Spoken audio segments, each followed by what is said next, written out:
Hello, everybody. Welcome to Overanalyzing Everything. I'm Bailey. And I'm Jessica. And today we're going to be talking about Project Hail Mary. The audiobook. Yes. Both of us listened to the audiobook before, we haven't actually read the physical copy of the book, but we listened to the audiobook, which I thought was really great. Yeah, me too. Was very excited about it. I don't actually usually read audiobooks. I am much more of a visual learner. I have trouble with audiobooks because I space out and I lose chunks of what I was listening. I just stop listening. Me too. I do that a lot. Yeah. So I actually put a real effort into reading this as an audiobook. I feel like it was my first very full length audiobook that I've ever listened to. That might be wrong, but I'm pretty sure it was. And I'm really grateful that I listened to it as an audiobook. And I think that experience is likely superior to reading the textbook. So I wanted to talk about that. Before we get into any of that, though, what is in your cup, Bailey? I have iced coffee that I made myself, and the ice is gone, so it's just coffee. Is it slightly lukewarm, though? It's room temperature. Yes. And I have black tea. I think Bailey and I are both just kind of trying to wake up today. Good morning. It's morning here. Yes. It's not. It's 3 p.m. It's 3 p.m. And it's feeling a lot like morning. So we're trying to perk up a little bit. There's no real connection to our drinks other than trying to be awake. Yes. And why I say this is usually we try to kind of theme our drinks a little bit to the subject. And today we're just survival. Hey! Survival, that's it. Yes. So that is the theme for today. I will say Project Hail Mary is called Project Hail Mary in the States, but in Spain it is called Proyecto. Oh my gosh. No, it's not. Yep. No, it's called Salvación. Proyecto Salvación. I think it's just called Salvación. No, it's not. Really? I've been looking at the movie theater tickets for the past 3 days looking for movie theater tickets. I know what it's called. Oh, well, the posters just say Salvación really big. So Salvation, which is what our caffeinated drinks are today. Theme. I don't know if my pronunciation was terrible just now, but I'm trying. And I have in my notes here, when we talk about our drinks, to mention that Bailey is the Rocky fan club president. Yes. Rocky's the best. Which is awkward. My notes are weird. This is really weird.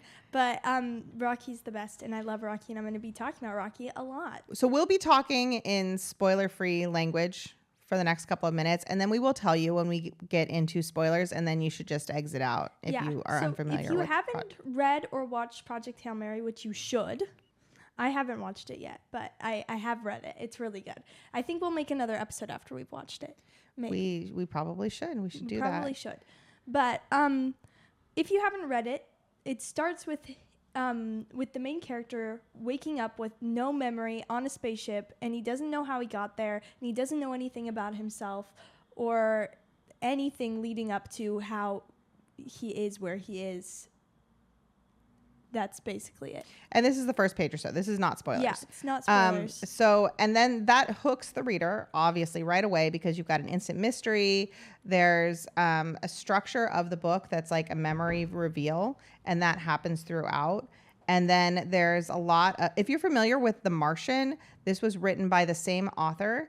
And I have always said that I think The Martian, the movie, because I've not read the book. I love the movie The Martian because it is an absolutely impossible scenario that a man is placed in. He proceeds to use science to get him out of these impossible situations. And it's just an incredible story.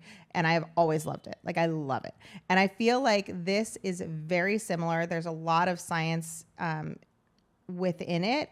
And I am not somebody who considers myself very scientifically minded, even though I kind of enjoy listening to it, but I really don't naturally understand scientific processes. I understood a good 50%.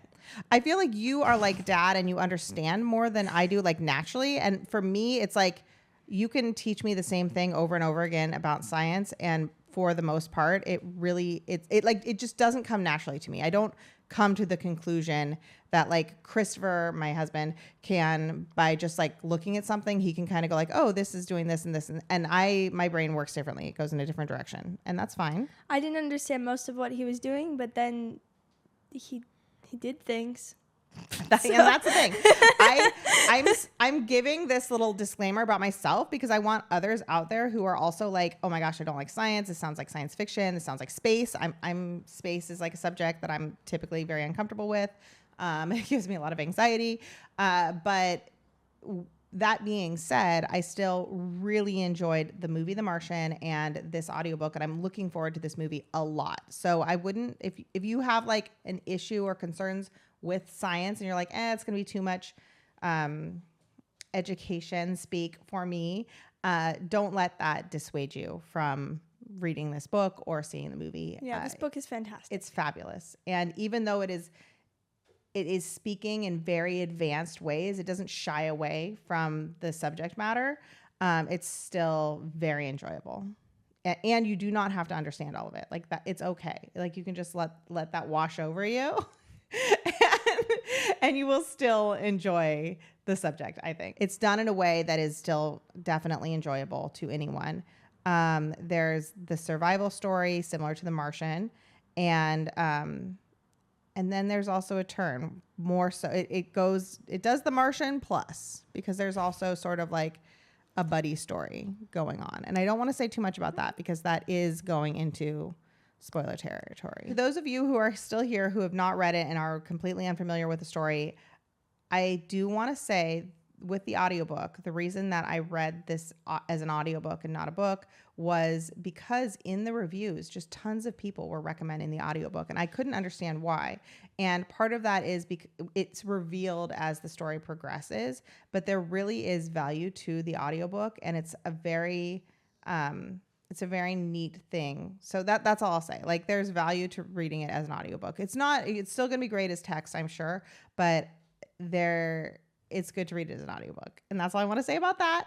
And now we're going to move into Spoilerland. So on that note, we're going to go ahead and start spoiling things. So please leave if you haven't.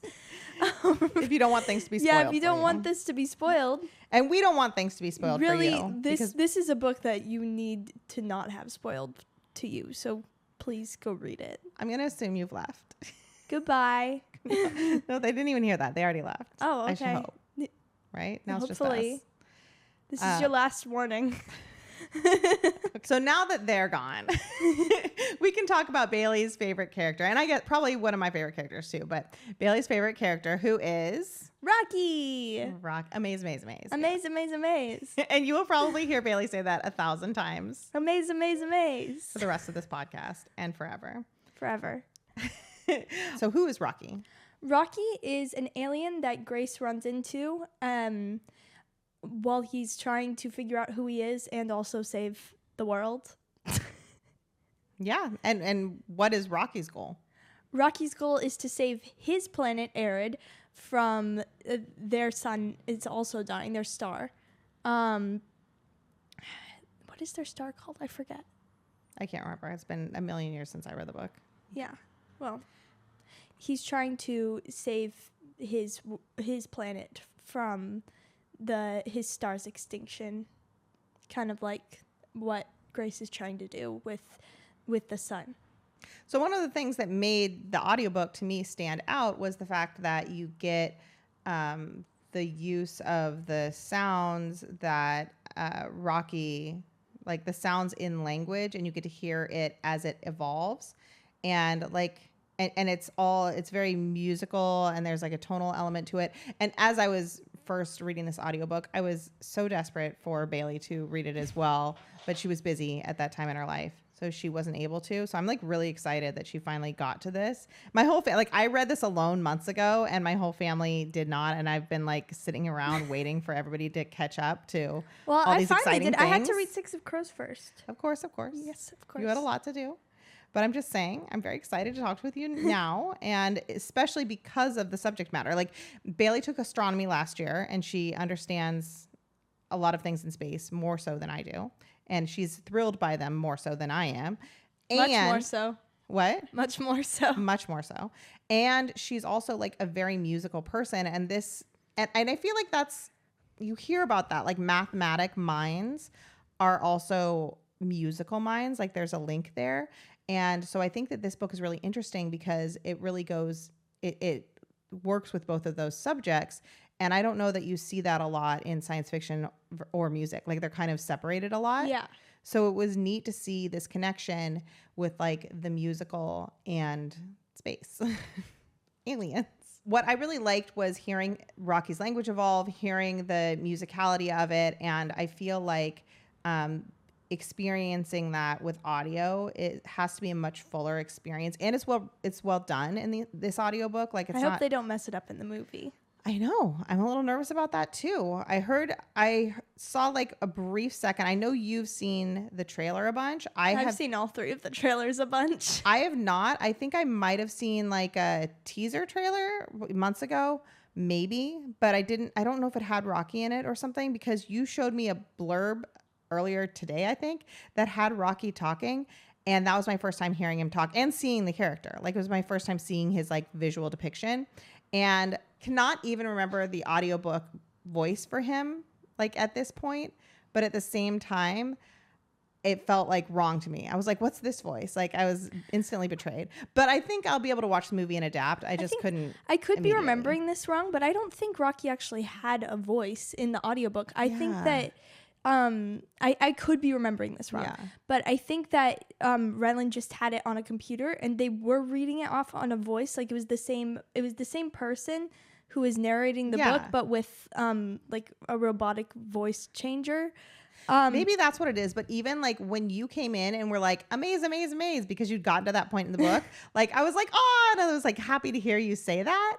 But then when I saw this trailer, and maybe it was because it was like seeing him actively talking was weird. I don't know what it was, but I was like, this is weird. Because I don't think he actively talks in the book at all. I think it's all just off of a computer screen. Okay, that makes sense. That makes like that. Maybe that makes sense. Why? Or that Rylan just translates it in his mind eventually because he learns the language. Yeah.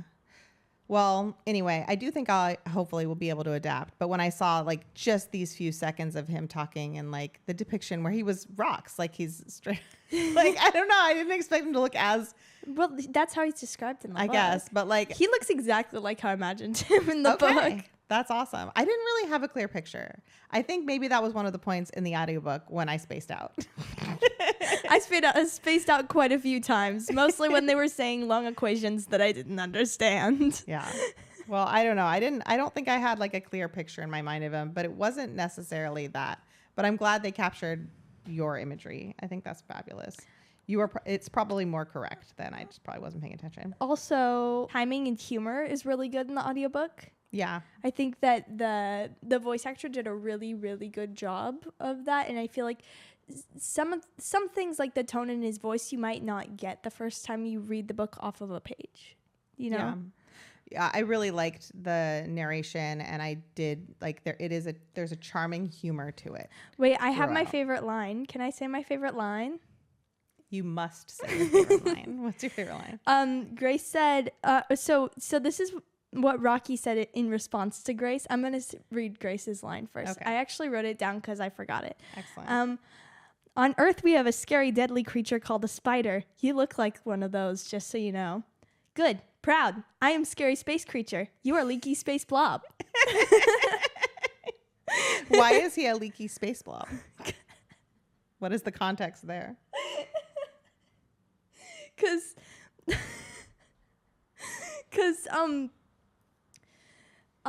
Because Rocky, how his species works is they only have one opening in their body. They don't really like pee all the time and like get rid of all the liquids and like or cry or like sweat or anything like that. So I think right before that, I could be remembering this wrong, but I know that at one point in the book, it might not have been right before that, Rocky was saying that humans are ridiculous because they're so leaky and they need to drink water so much. So from Rocky's perspective, we're just constantly leaking Yes. from all of our parts. It's so funny. So, and I think that really captures what made this character so interesting, because the alien characteristics that we're used to seeing on screen and in fiction are a little bit more like uniformly robotic or like highly intelligent or very similar to humans in a certain way, or like very much the opposite of humans, or they already know everything about humans. So I actually have a lot to talk about with this. Go for it. So I had made a list of things that differentiate him from other fictional alien species, make him much more believable. Because I don't know, this is how I would imagine aliens would be a bit more like if they were real, and if we did ever come in contact with them, which is very unlikely. Not entirely unlikely. I don't know. Is it unlikely? It's very unlikely. Oh. If as long as the I don't remember. Why is it unlikely we'd come into contact with aliens?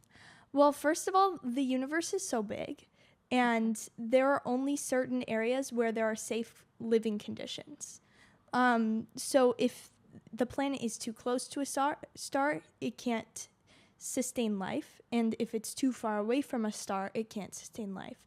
And it depends on how big the star is, or how small the star is, how bright the star is, how much radiation the star has, how close it is to other stars. I've heard that some people think that it's possible that an octopus is an alien. Like the octopus species is an alien species to Earth. What do you think of that? Do you think it's possible? Anything's possible, but like unlikely. Yeah, very unlikely. Because they're very different. Do you know about this? Have you heard about this? They're like very, like they have like I know they have like a ton of hearts. Lots of hearts. Very intelligent. That doesn't necessarily mean that they're an alien species. All right. Well, we'll have to get into that later. Also, and figure that out. If you were this is the other reason why it would be very unlikely that we would ever come in contact with another alien species, is because, there are other elements too. It's like the atmosphere needs to be right. There needs to be water. There's just a whole bunch of different things that you need in order to have life. If we were to ever even if aliens did exist somewhere, it would be very unlikely for us to ever meet them, because in order to get there, we'd have to go so fast we wouldn't know what we'd be piloting into, and space is so unpredictable. There are like asteroids and comets and like meteors and stuff like that, and we would probably just crash into that and die, or the people would burn up inside of the spaceship because it's going so fast. Or if we were to come in contact with them, they'd be light years away, which means that the people who are on the spaceship, assuming they survived that, would be much younger than the people on Earth. And if they ever managed to get back to Earth somehow, everyone on Earth would be dead, probably. Or like everyone they knew. I feel like you're making the assumption that we're going to go find aliens. But what I'm saying is, like, why can't aliens come here? The same exact reasons why we can't. But I mean, maybe they have better technology than us, obviously. No, you're mad at me. No, I'm just... Do you think it's possible that we could, like, that aliens, like, we couldn't come in contact with aliens? Like, I feel like maybe we have, like, the government's kind of, like, things are sketchy right now. They're kind of like, yeah, aliens, maybe they exist. I mean, anything is possible, but it's highly improbable because of all of the things that are needed in order to sustain life. Like the atmosphere, the surface pressure on planets, the amount of gravity, the radiation, how close the planet is to a star. Like, even aliens existing is very, very, very, very improbable, but it is possible. So you have trouble believing that life exists at all anywhere else in the universe? I mean, is that what I'm hearing? No. I think it's possible. Like, if there were, but I think it would be like single-celled organisms, probably nothing, like no intelligent species. So how could Earth have so many advanced celled organisms, like many, you know what I mean? And like a different variation and everything, all just on Earth, and of all the other planets, which feels infinite. It is possible. It is possible. But there's something called the Goldilocks zone, which is a planet or a moon where it's just right. It's like just right for life. And I don't know. I think we found very few of those. And I mean, what we know of the universe is so small. We only know of a small part. I think it's definitely possible for there to be some other form of life somewhere out there in the universe because it's so big. And but it's also very improbable because of all the conditions you need in order to sustain life, in order to keep life alive. And because of that, do you think we've created a concept of alien that looks a certain way or acts a certain way? Like it has to be highly intelligent, right? To create something that can travel to us. Yeah, I think it is possible for there to be other alien life forms, but it's not. It's very, very, very, very, very unlikely that we would ever come in contact with them somehow because of how dangerous space is, how big it is. It would be really difficult to get to the nearest planet that could be in a Goldilocks zone. So, what I need to talk about now is Rocky and how he's different from a lot of other alien species from fiction. I love how much thought was put into this by this author because there are so many things that he considered when he made Rocky, like how Rocky can't tolerate Earth's atmosphere, how Rocky has his own atmosphere that's mostly ammonia. He's like basically completely incompatible with the way that humans live. He has a different atmosphere, a different way of speaking, but he's highly intelligent in certain ways that humans can't even begin to comprehend. Like his memory is so good. He memorized Grace's whole language after like 2 days. He seemed to have like almost like our version of like an AI, like that was where his intelligence was as a being. He's very compassionate and very loyal, and he has emotions. Yes, of course. He's a being, but he has like the closest intelligence that we have, I think, to that on this earth would be like our experience with AI. He also has gaps in his knowledge, and it's about things that you would learn in like astronomy 101 that I learned when I was in astronomy class, is like doesn't know anything about radiation and how much radiation there is in space. And actually his whole crew died because of that, because of the radiation that they came across in space. The only way he was protected was by the astrophage, which was eating up the radiation because that's what it was doing to the sun and to his star as well. Yeah, it was so interesting how the juxtaposition between like how much Grace, the main character, knew and his limitations, and like how he felt, you know, inadequate intelligence-wise in some ways, and then he would be completely knowledgeable and surprised, like, oh, Rocky doesn't know about and this. Time dilation too, like light years and stuff.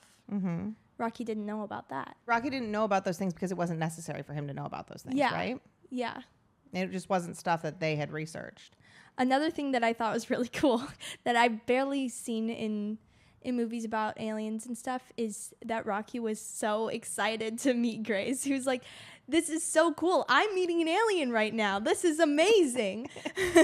Amazing? Or Amaze.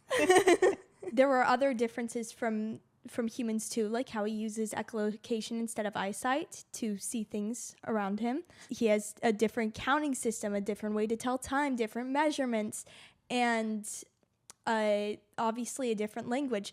And I think that was also really cool, and I really liked how they handled that, because sometimes in alien movies, I don't understand why, but all of the aliens speak English for some reason. And it's like, why would they know that? Seriously, like, why? Why would they know English? It's not like, because you're on a different planet. You would never come in contact with English. Why would you know English?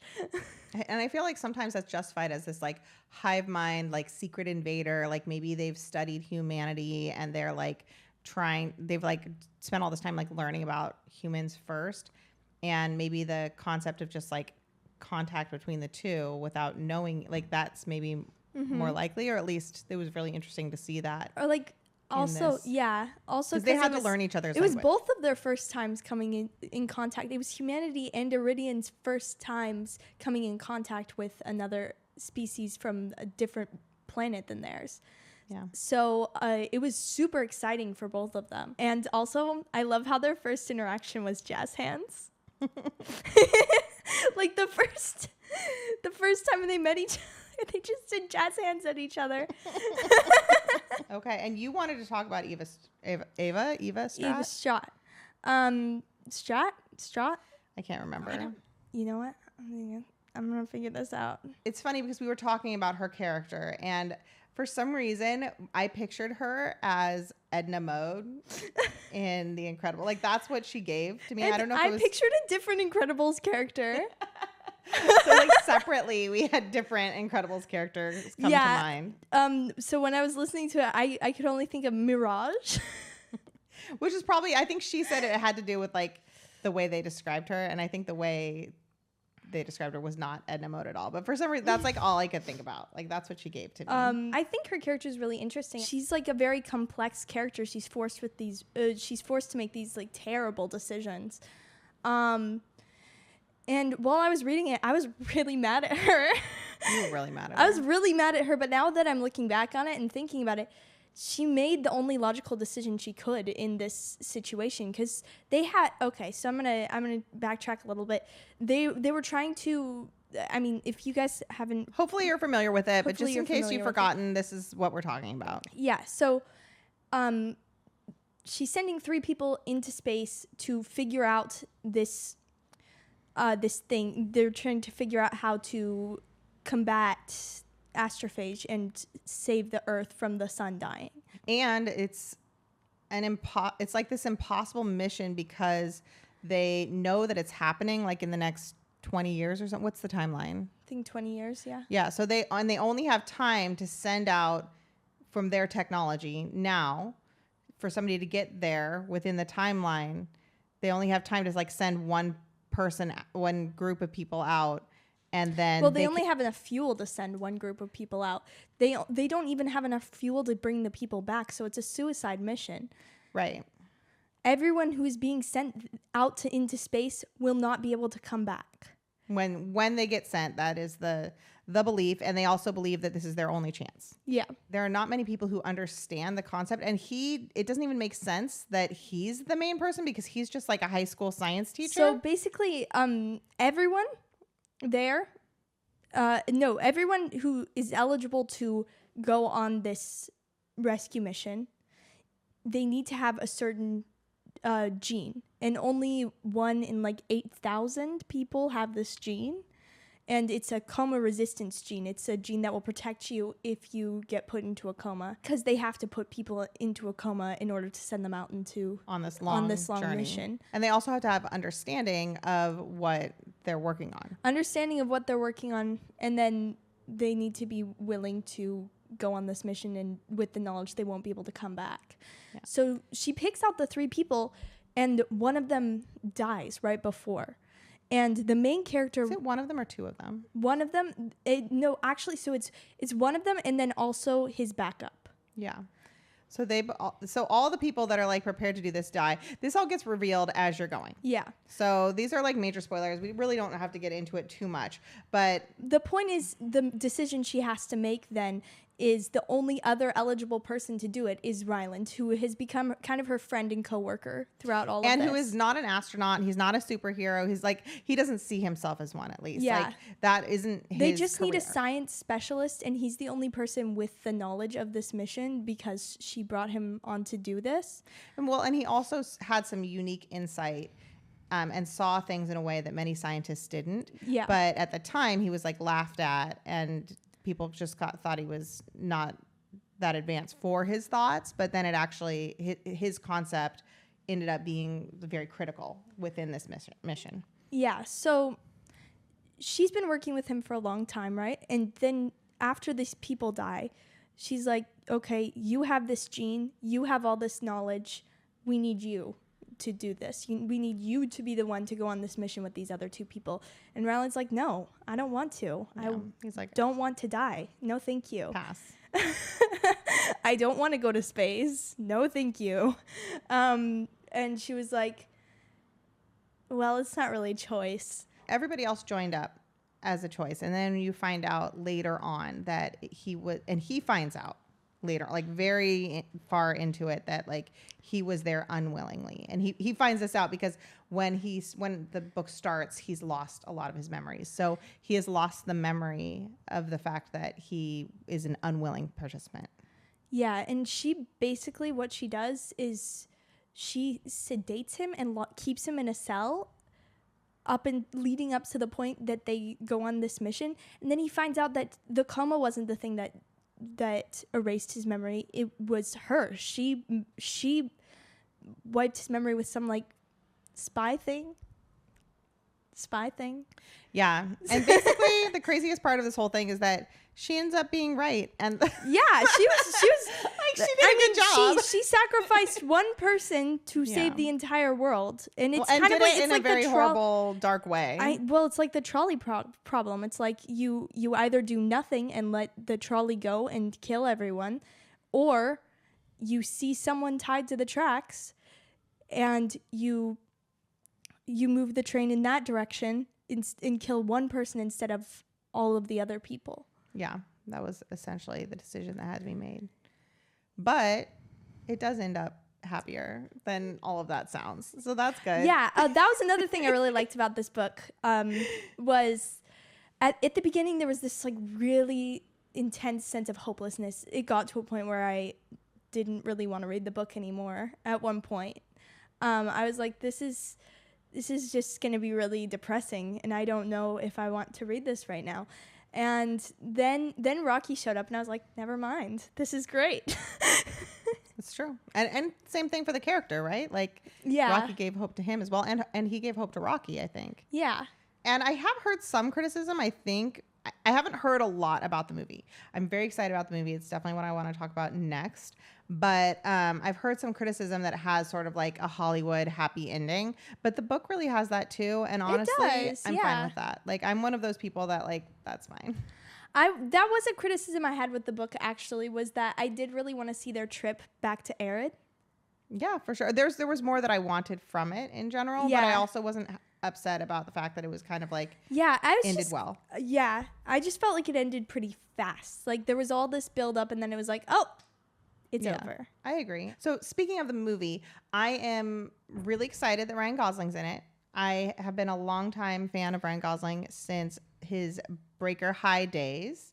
And I will say I was a little bit like skeptical of him being Ryland at first, just because I read the book and I was like, I don't really see Ryan Gosling as Ryland. I don't know. But then I saw the trailer and I was like, oh, he's gonna be amazing. He can be great, and I kind of like the last few years he has seemed like a little bit off to me. Like I don't know if he had like medical stuff or what, but his face, like he kind of like looked a little different, and I feel like right now he looks more like himself to me. I don't really know what's going on with him, but I feel like him now and channeling that like previous actor that he has been in the past, like what was it? That like the movie Crazy Stupid Love, he's very funny in that. And he is a very, very funny actor. And he can also sing really well. He can do a lot of things. I can talk about Ryan Gosling for a long time, but I know you can, Mom. But how you feeling about that, Dad? But he, like, I haven't seen the same, I don't know, maybe he was doing a lot of dramas or something. So I haven't seen as much of that same charm. Obviously he was Ken and he's fabulous as Ken, but like, I don't know if maybe the Fall Guy, it didn't really work as much for me or something, but I feel like this is going to be a really great role I've seen for him. all three of the trailers. I'm super excited. I don't really care if it's a little bit different from the book. this is one of the books where I'm like, I think they could make some changes to this that are good, and I think that they could also make it bad, but I don't think they will. Like, I have faith in this movie. I think because it's also, I I've saw the heard- trailer and I really liked it. I've also heard really good. I haven't heard a negative thing about the movie yet. I don't think, except for maybe people being like a little cynical and wishing for a darker ending or something. And I haven't looked into it a lot either. The book ends happily. Yeah, I know. But I think there are also people who haven't read the book and didn't know about that. They're kind of like, oh my gosh, it was a little bit of a Hollywood ending. And it's like, no, it's just an accurate ending. No, it's a book ending. But I do feel like I haven't looked into it much. I've intentionally avoided trailers, and I don't. I have not. I have been watching all the trailers. Which I am excited. We're going to watch the movie, I think, this weekend. Yeah, on Sunday, hopefully, in like 3 days. But I was a little concerned about I feel like movies have been trying this past decade or so to make the buddy film, and sometimes in space or after the apocalypse or whatever, where it's like, it's almost always a man and some computer generated thing. And I think, for me at least, most of the time, like, I don't even want to watch those movies. Like, they do not work for me. And I'm very excited because I think this will be one of the first ones where it really works. What? This one's mostly practical. Maybe that's why it does work so well. But yeah. I didn't know that.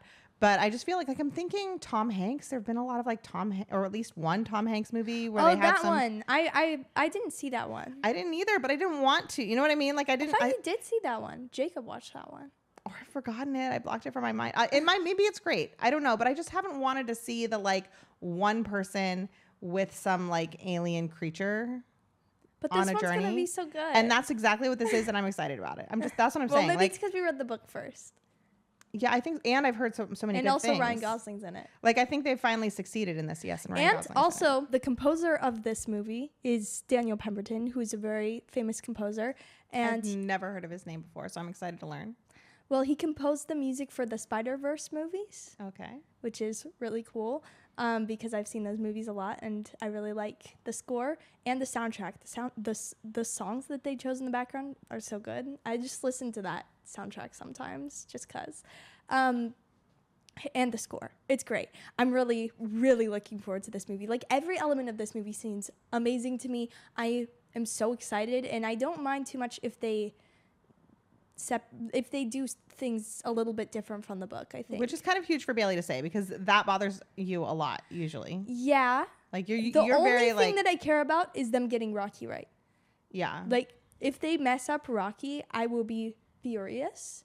But everything else, But you've seen Rocky in the trailer, and you're happy so far. I love Rocky in the trailer. Yeah, I've seen little promotional clips too, and I love Rocky. So I think they're gonna do a good job, and that's really the only thing that I'm super worried about right now. So we're excited to see the movie. We'll probably do a follow-up about the movie once we've seen it, probably. Yeah.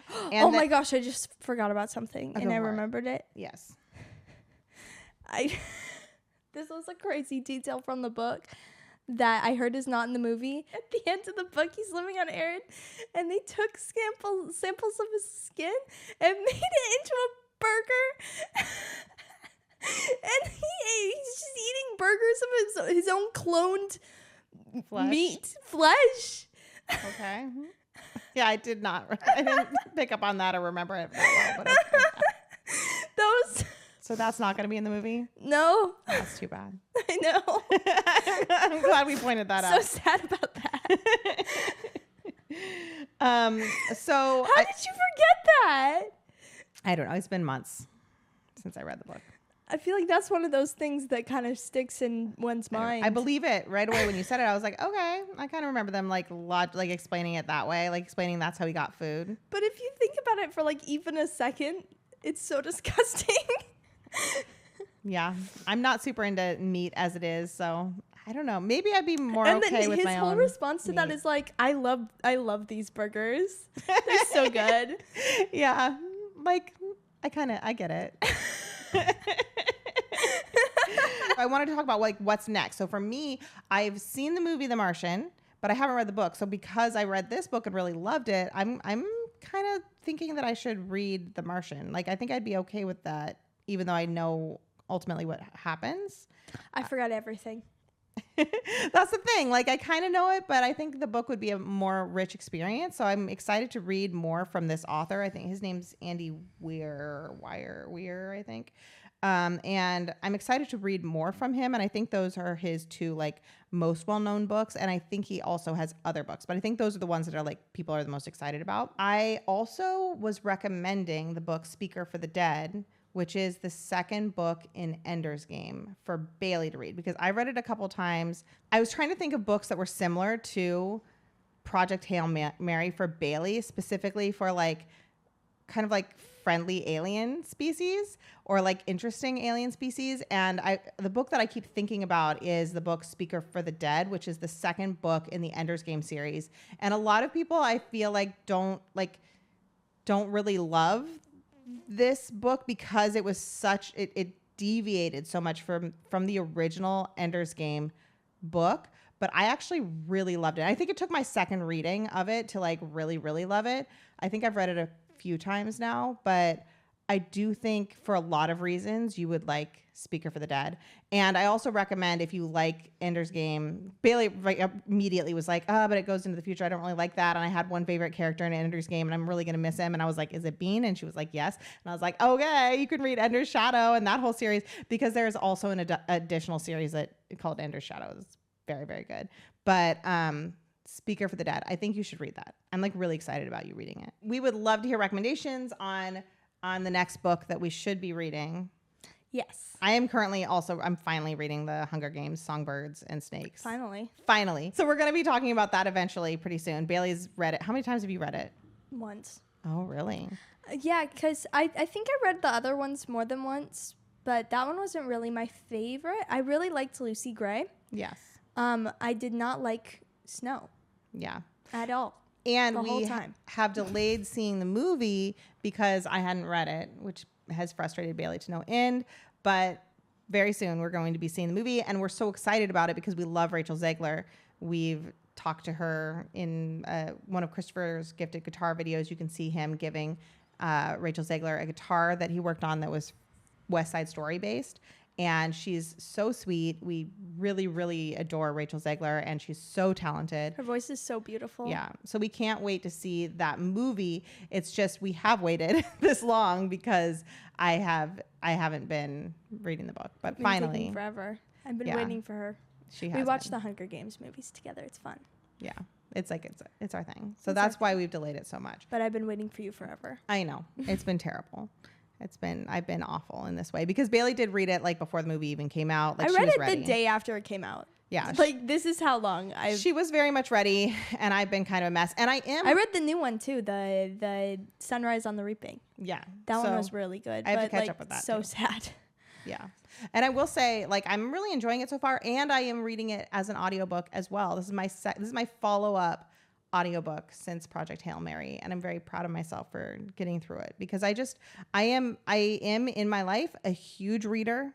I was very similar to Bailey when I was younger, and since I've had kids, it's been much more difficult for me to read books. Like, it's just been very difficult, and since I have so many kids as well. So I've been trying to figure out ways to incorporate reading back into my life, and I do think audiobooks are good, though I will say I was doing the Hunger Games book last night and I fell asleep like 85 times. Like, I kept being like shaken awake. That happens for me. I've almost fell asleep during Project Hail Mary because there was one part, I don't remember exactly which part, but it was like probably 5 or 6 pages of just equations and science stuff, and I was like, I don't understand what's happening, but I'm kind of tired.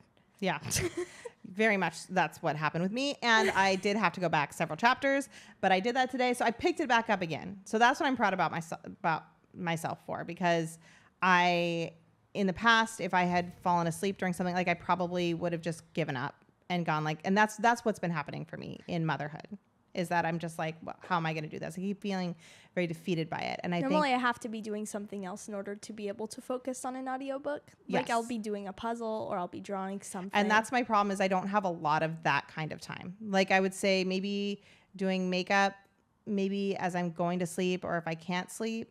But then a lot of the times I try to make myself accessible because kids come up to me and ask me questions or like show up, and I feel like pausing or turning things, like it just doesn't work for me to be constantly pausing things. And then a lot of my other stuff that I do, like maybe I'll watch a show, but I can't watch a show and do an audiobook at the same time, obviously.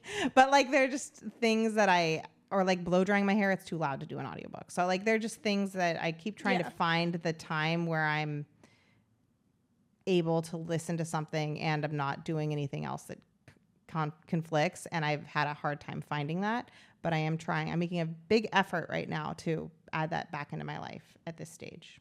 So Yay! And now we'll finally get to watch the Hunger Games movie, Songbirds and Snakes. Right? And Project Hail Mary. Yes, and Project Hail Mary. So I'm very excited about that. So that's what's coming up for us next, plus many surprises, I'm sure. Also, we just found out about there's going to be a animated Epic the musical movie, and I'm very excited about that. So get ready for us to be talking about that. We're going to be talking about that whenever that happens. We should do a podcast because right now we know very little about it. Let's do a podcast where we're talking about like our dream cast for that. I mean, I was imagining they were just going to use the recordings that they already had. Oh no, Bailey! I'm sure they can't. Can they? Can they not? I don't know. I'm sure that they'll be recasting. Like immediately, I was like, okay, Jeremy Jordan, this is your moment. Rise. Oh wait, actually, I do want Jeremy Jordan in it, but I don't know who. Yeah. But yeah, Jeremy but I mean, Jordan obviously, should be in it. It's animated musical king. Hello. Oh yeah, he's in the Stranger Things show now. So anyway, let's discuss. Maybe we should do a podcast on dream casting. And you can say this person from this recording would be my dream person in this role, but I don't think they're going to cast everybody who already was, Bailey. Like, even as much as they might want to, like that's just not always how it works with schedules and stuff. Oh, I thought they were just going to use the same music they already recorded. I don't know. Let's look into it more, I would say. I don't know. All right. Now I'm kind of stressed. I'm in a panic. We have to go. All right. Well, thank you so much for watching, and we will see you next time. Bye. Amazing.